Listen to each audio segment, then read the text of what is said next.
আসসালামু আলাইকুম, সবাই কেমন আছেন? আশা করি ভালো আছেন।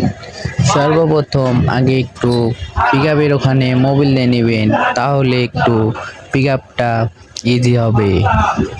আশা করি বুঝতে পারছেন। ভিডিওটা ভালো লাগলে শেয়ার করে দিয়েন। ধন্যবাদ।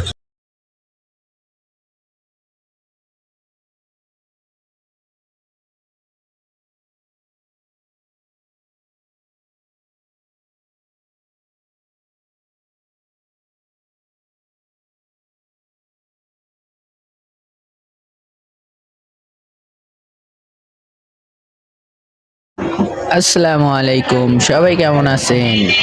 আশা করি ভালো আছেন। সর্বপ্রথম আগে একটু পিকআপের ওখানে মোবিল দিয়ে নেবেন, তাহলে একটু পিকআপটা ইজি হবে। আশা করি বুঝতে পারছেন। ভিডিওটা ভালো লাগলে শেয়ার করে দিয়েন। ধন্যবাদ।